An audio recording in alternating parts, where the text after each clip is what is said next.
अगर ये आप पे नहीं करते हो तो आपको वहीं से ही राउंड से बाहर हो जाओगे। इस चॉइस फिलिंग में आपको सबसे इंपॉर्टेंट चीज कि एक ही चांस आपको मिला हुआ है, 1 रुपए नहीं लगता है जोसा के रजिस्ट्रेशन में। अगर एक बार भी आपने लॉक कर दिया फिर आप चॉइसेस को एडिट नहीं कर पाओगे। फाइनली बच्चों जेईई मेंस का अप्रैल अटेम्प्ट का भी रिजल्ट आउट हो गया। रिजल्ट आउट होने के बाद काफी सारे बच्चे जो है परेशान है क्योंकि उनका रिजल्ट अच्छा नहीं हुआ है और टेंशन है काफी सारी। तो देखो बच्चों आपको बिल्कुल भी परेशान नहीं होना है।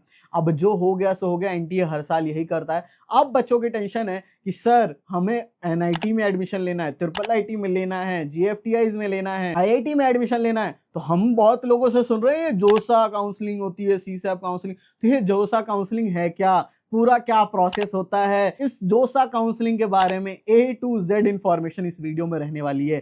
कि इसके कितने राउंड होते हैं, कब शुरू होगा, कैसे क्या स्टेप बाय स्टेप प्रोसेस होता है, कब आपको सीट मिलेगी तो आपको क्या करना होगा, क्या डॉक्यूमेंट वगैरह, यानी कि काफी सारी चीजें बच्चों को टेंशन होती है, समझ नहीं आता है।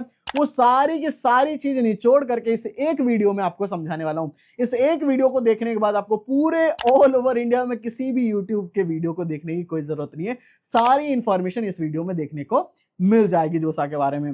इसलिए बच्चों वीडियो पूरा देखना, बट वीडियो को शुरू होने से पहले ही बोल देता हूं वीडियो के बीच में सरप्राइज रहने वाला है, तो उस चीज को देखना क्योंकि बच्चे बाद में रोते हैं और वो हम नहीं चाहते कोई बच्चा हमारे थ्रू रोए, हमारे चैनल पे आकर के भी कोई रो के जाए, तो ऐसा ना हो। तो आप लोग चैनल को सब्सक्राइब करके रख लो क्योंकि इसी तरीके की वीडियोस आपके लिए और भी आते रहेंगी। सब्सक्राइब कर लेना। अब ज्यादा बात नहीं करते हैं, बढ़ते हैं हम लोग आगे। सबसे पहली चीज बच्चों जोसा 2025 क्या है, तो जोसा का फुल फॉर्म पहले बताता हूँ। ज्वाइंट सीट एलोकेशन अथॉरिटी है, ठीक है, जिसको कि सेटअप किया गया है मिनिस्ट्री ऑफ एजुकेशन का, जिससे कि ये अंदर आपको 114 इंस्टीट्यूट्स देखने को मिलते हैं, जिससे कि जोसा के अंदर आपके सारे आईआईटीज जो भी 23 आईआईटीज हैं एंड 32 एनआईटीज जो कि आईआईटी शिवपुर भी एनआईटी में ही है एंड 26 ट्रिपल आईटीज एंड 33 जीएफटीआईज, तो ये सारे इसके अंडर में आते हैं। सभी में एडमिशन जोसा के थ्रू होता है। अब इसकी एलिजिबिलिटी समझो जोसा की, कि जो भी बच्चा अप्लाई करना चाहता है, अप्लाई सब बच्चे कर सकते हैं, ठीक है। जितने भी जेईई मेन में बच्चे दिए हुए एग्जाम सब कर सकते हैं, चाहे उसकी 10 ही लाख रैंक क्यों ना हो। अब देखो जेईई मेन में जितने बच्चों का भी हुआ है, एग्जाम दिया है जिन्होंने, तो वो सारे बच्चे NITs, triple IT, IIT Shivpur और जीएफटीआईज इन्हीं के लिए एलिजिबल है। किसके लिए? इन्हीं के लिए। और जो भी बच्चे जेईई एडवांस क्वालिफाई करेंगे वो सारे बच्चे आपके आईआईटीज के लिए भी एलिजिबल हो जाते हैं, आईआईटीज एनआईटीज, ठीक है। एनआईटीज के लिए तो ऑलरेडी वो एलिजिबल था और जेईई एडवांस दे दे तो आईआईटी के लिए भी एलिजिबल हो जाता है। अब देखो एक चीज, क्लास 12 में आपके कितने चाहिए, तो 75% आपका होना चाहिए जनरल, ईडब्ल्यूएस, ओबीसी वाले बच्चों को एंड 65% होना चाहिए एससी, एसटी एंड पीडब्ल्यूडी वाले बच्चों को। अब देखो जो आईआईटीज है उसमें बस 1 साल का ड्रॉपर है, वही बच्चा बस एग्जाम, वही बच्चा एडमिशन ले सकता है। अगर कोई बच्चा 2 साल ड्रॉप किया है तो आईआईटीज में एडमिशन नहीं होता है। जोसा आपका 3 जून के आसपास शुरू हो सकता है। बाकी बच्चों अब मैं आपको एक फ्लो चार्ट के थ्रू समझाता हूं, बाकी इसके आगे भी हर फ्लो चार्ट पे जो जो चीजें हैं वो मैं आगे भी समझाऊंगा। सबसे पहली चीज, आपने जेईई मेन का एग्जाम एंड जेईई एडवांस का एग्जाम दे लिया, दोनों दे लिया। अब आपका दोनों का रिजल्ट आ चुका होगा। रिजल्ट आने के बाद जाकर के जोसा के रजिस्ट्रेशन होंगे, फ्री ऑफ कॉस्ट होता है, 1 रुपए नहीं लगता है जोसा के रजिस्ट्रेशन में, ये ध्यान से सुनना। बाकी जोसा के रजिस्ट्रेशन करने के बाद आपकी चॉइस फिलिंग होती है। चॉइस फिलिंग के में आपको सारे कॉलेजेस को प्रायोरिटी में लगाना होता है। एनआईटीज है, ट्रिपल आईटी है, जीएफटीआई है, अगर आप आईआईटी के लिए क्वालिफाई हो तो आईआईटीज भी है, इन सभी को आपको प्रायोरिटी में लगाना होता है। एक कॉलेज के 10-10 आपको ब्रांच देखने को मिलते हैं, ठीक है, उसको लगाना होता है। बाकी इसके बाद फिर आपका चॉइस फिलिंग के बाद एक मॉक सीट अलॉटमेंट होता है कि आपको क्या मिलने के चांसेस हैं, फिर आपको चॉइस लॉक कर देनी पड़ती है, फिर फाइनल सीट अलॉटमेंट होता है। फाइनल सीट अलॉटमेंट के बाद आपके पास क्या क्या करना होता है। सबसे पहली चीज, आपको अलॉटमेंट लेटर, जो आपको अगर कोई सीट अलॉटमेंट हो जाती है तो आपको लेटर डाउनलोड कर लेना होता है। अगर कोई भी सीट नहीं मिलती है तो फिर नेक्स्ट राउंड में आपको जो है वेट करना पड़ता है नेक्स्ट राउंड के लिए, ठीक है। और जैसे ही आ जाता है फिर आपको फ्रीज, फ्लोट, स्लाइड ऑप्शंस देखने को मिले। क्या होता है इनका मतलब मैं आगे बताऊंगा। फिर आपको अपने जो डॉक्यूमेंट वेरिफिकेशन के लिए डॉक्यूमेंट्स अपलोड करने होंगे, फिर सीट एक्सेप्टेंस फीस जितनी होती है वो देना होगा, फिर उसके बाद डॉक्यूमेंट्स वेरिफिकेशन लेटर डाउनलोड कर लोगे। Now your admission is confirmed, और चाहो तो फिर नेक्स्ट राउंड में धीरे धीरे जाते रहोगे। तो अभी ढंग से नहीं समझ आया, अब मैं आपको सारे कंप्लीट प्रोसीजर समझाता हूं। तो देखो मैंने ये सब चीज तो आपको बता ही दी। देखो रजिस्ट्रेशन होगा, फिर एक ही बार चॉइस फिलिंग होती है, ये भी मैं आपको बता रहा हूँ। मॉक सीट अलॉटमेंट होगा, चॉइस लॉकिंग होगी, सीट अलॉटमेंट में फ्रीज, फ्लोट, स्लाइड सब होगा। मैंने वही सेम बात लिखी हुई है। अब सबसे पहली चीज आता है रजिस्ट्रेशन। अब रजिस्ट्रेशन करने के लिए जोसा की जो ऑफिशियल वेबसाइट है josa.nic.in, उस पे होगा और फ्री ऑफ कॉस्ट है। ठीक है, यहाँ पे आप अपनी क्रेडेंशियल्स डालोगे जेईई मेन या जेईई एडवांस की, वो डाल करके इजीली आपका जो हो जाएगा डिक्लेरेशन यहाँ पे दे दोगे, फिर जाकर के आपका रजिस्ट्रेशन कंप्लीट हो जाएगा। इसके बाद फिर आपकी चॉइस फिलिंग शुरू होगी। अब यहाँ पे चॉइस फिलिंग में ही आपको सबसे ज्यादा दिमाग लगाना पड़ता है।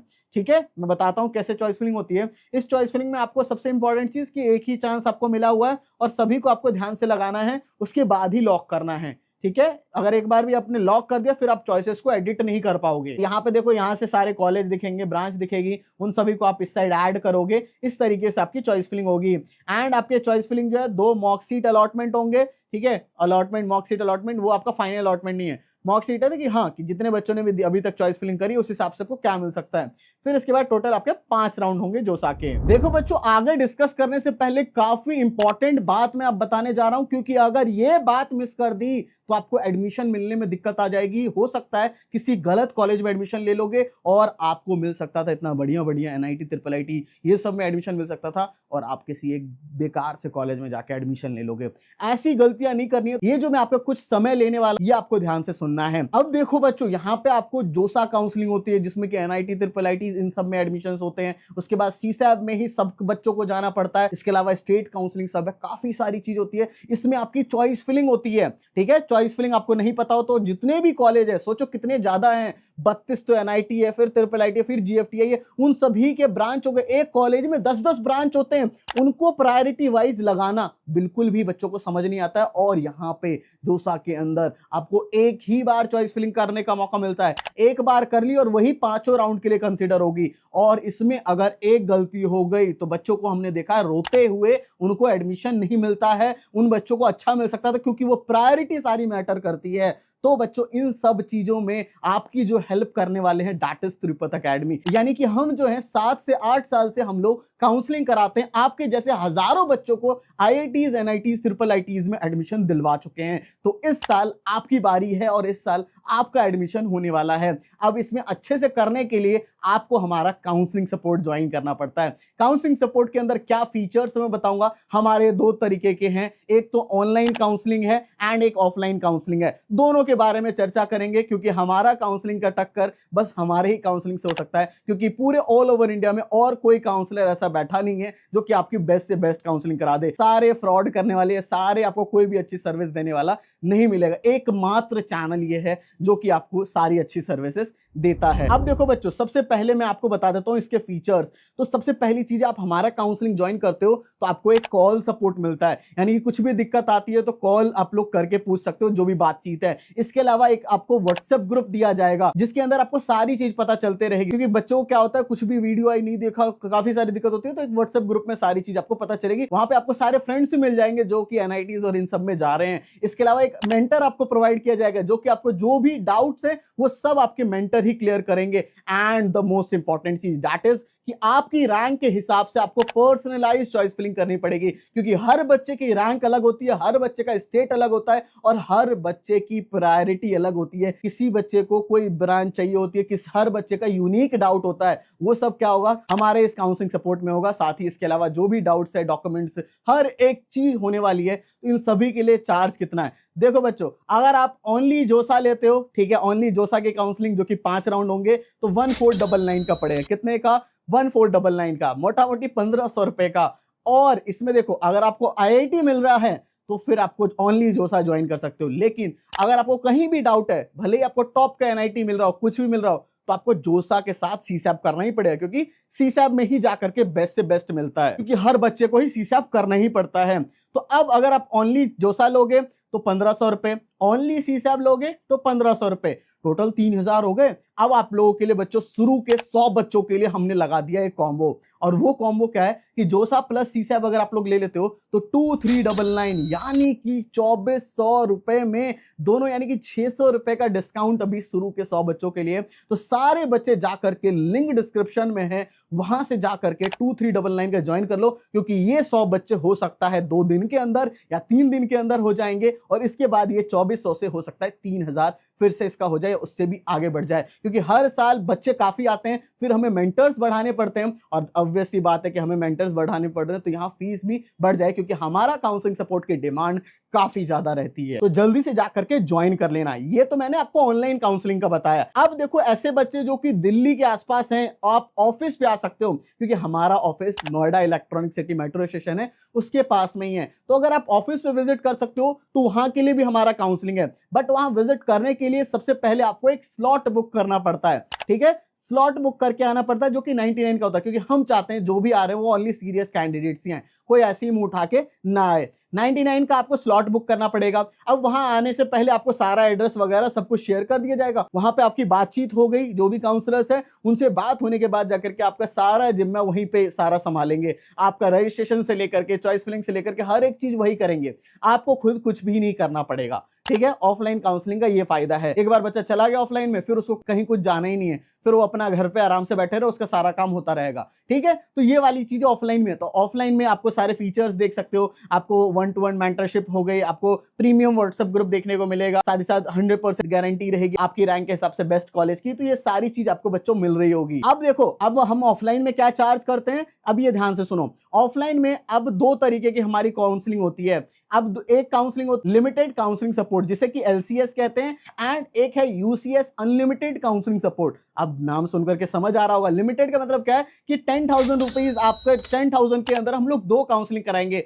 कोई भी 2 काउंसलिंग आप ले सकते हो, चाहे जोसा के साथ कोई स्टेट काउंसलिंग, कोई भी 2 काउंसलिंग ले सकते हो। इसके अलावा क्या है, एक UCS अनलिमिटेड, उसमें क्या है 20,000 रुपीज आपको देना पड़ेगा। उसमें आप लोग 4-5 मिनिमम 4-5 तो बच्चे कराते ही काउंसलिंग। जोसा CSAB हो गई, स्टेट की 2 काउंसलिंग पकड़ लो, 4 काउंसलिंग तो ऐसी हो गई। ठीक है, तो 4-5 काउंसलिंग ऐसी हो जाती है।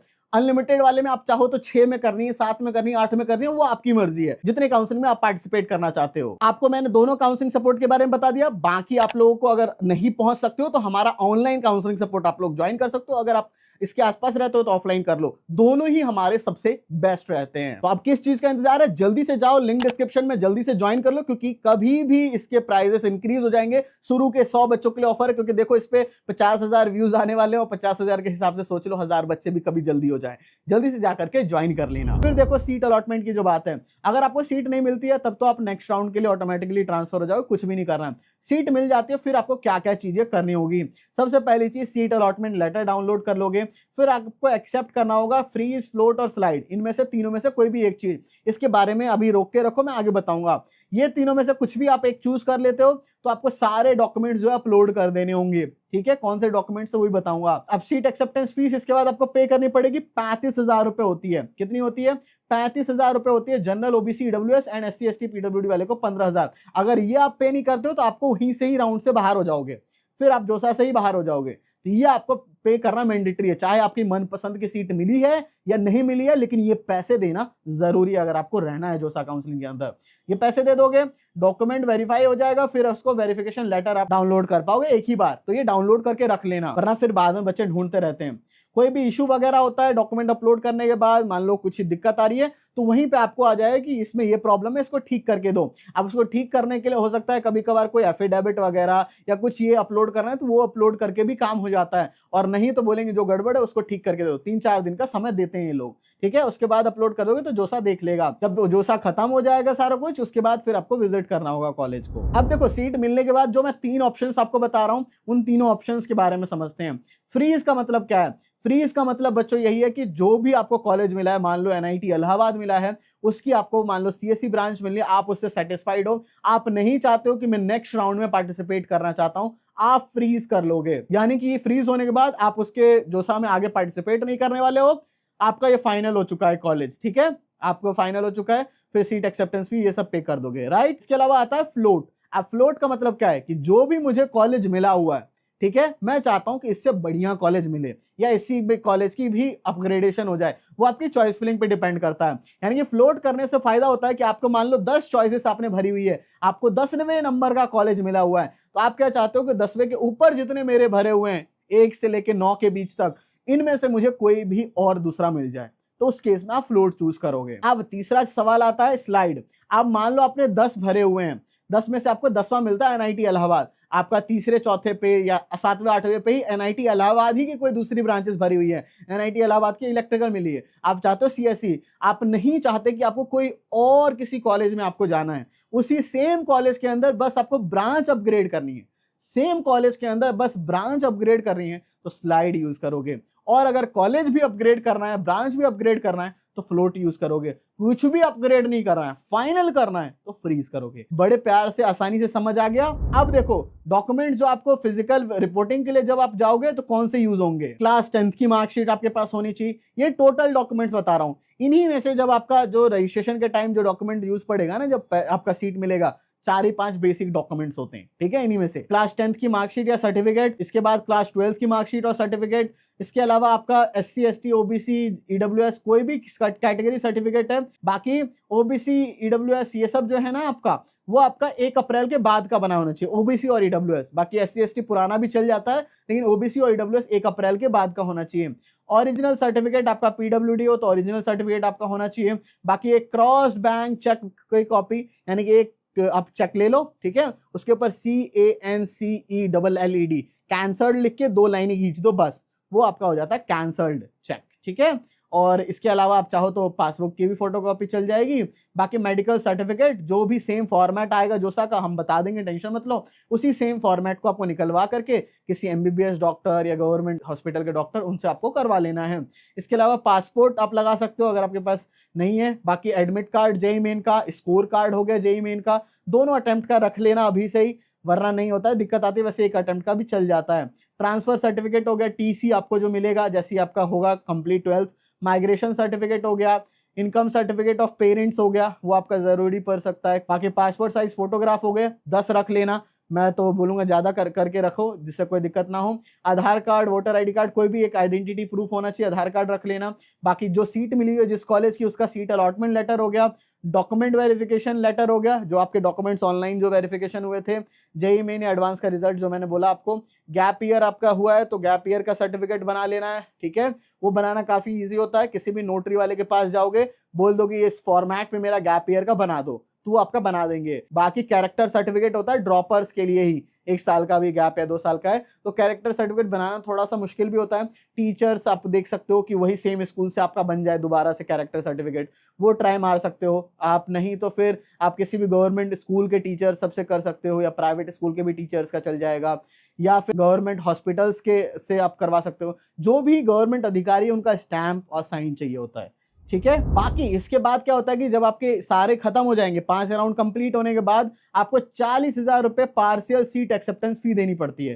कितनी? 40,000 रुपए जनरल EWS OBC वाले बच्चों को, एंड 20,000 रुपए SC ST एंड PWD वाले बच्चों को। शुरू में 35,000 तो लिए गए थे और लास्ट में फिर से आपको पार्शियल सीट एक्सेप्टेंस फीस दोनों देनी पड़ती है। अब बच्चे सोचोगे सर ये मेरे से फीसेस ली जा रही है, इसका होगा क्या? देखो बच्चों, ये आपकी मैनेज हो जाएगी फर्स्ट ईयर की फीस के अंदर, ठीक है। जो भी फर्स्ट ईयर की फीस होगी उसमें इसको मैनेज कर दिया जाता है, तो इसके लिए परेशान मत रहो। ये भी मैंडेटरी होता है, पेमेंट अगर नहीं करते हो तो ये फिर आपकी सीट कैंसिल कर दी जाएगी, तो दोनों पेमेंट करना जरूरी होता है। अब सीट किसी को विड्रॉ करानी है, मान लो किसी को कोई स्टेट कॉलेज बिट्स वगैरह मिल गया, बिट्स पिलानी, वो सब टक्कर के हैं, तो वो सब मिल जाता है। बच्चा रिफंड लेना चाहता है तो IIT सिस्टम में क्या होता है, राउंड 2 से लेकर के राउंड 4 के बीच में आप लोग विड्रॉ करा सकते हो, ठीक है। राउंड 4 तक करा सकते हो। अगर आप तब तक भी रिफंड नहीं कराते हो, उसके बाद सोचते हो, तो आप लोग नेक्स्ट ईयर के JEE एडवांस एग्जाम देने के लिए भी एलिजिबल नहीं रहोगे, ठीक है ना। नेक्स्ट ईयर के JEE एडवांस देने के लिए भी एलिजिबल रहोगे तो तभी रिफंड करा सकते हो। बाकी NIT सिस्टम में आप लोग आराम से राउंड 5 तक भी करवा सकते हो। और मैंने बता दिया पार्शियल सीट एक्सेप्टेंस फी आपको जो है वो भी देना मैंडेटरी है, वरना फिर ऑटोमेटिकली सीट कैंसिल हो जाएगी। जब आपके जोसा के सारे राउंड कंप्लीट हो जाएंगे, उसके बाद जो सीट्स बचेगी फिर CSAP का आपका कंडक्ट होगा। बाकी मैंने आपको बता दिया जोसा के अंदर कैटेगरी रैंक यूज होती है, एंड CSAP में जाकर के CRL रैंक, यानी कि जोसा ही एक है जिसके अंदर कैटेगरी रैंक यूज हो रही है, वरना और किसी भी स्टेट काउंसिल या कहीं पे भी आपकी जो है CRL रैंक ही यूज होगी। IIT पार्टिसिपेट नहीं करता है CSAP के अंदर। तो आई होप से बच्चों मैंने आपको सब कुछ समझा दिया। बाकी कुछ डाउट वगैरह तो कमेंट सेक्शन में पूछ लो, और हाँ, ध्यान से काउंसलिंग सपोर्ट ज्वाइन कर लेना, क्योंकि बाद में बच रोने से अच्छा अभी ले लो, जिससे कोई रोने की नौबत ना आए। हम आपकी बेस्ट से बेस्ट काउंसलिंग आपकी कराने वाले हैं, जल्दी से जाकर के ज्वाइन कर लो। सो बच्चों, thank you for watching this video. जय हिंद, जय भारत।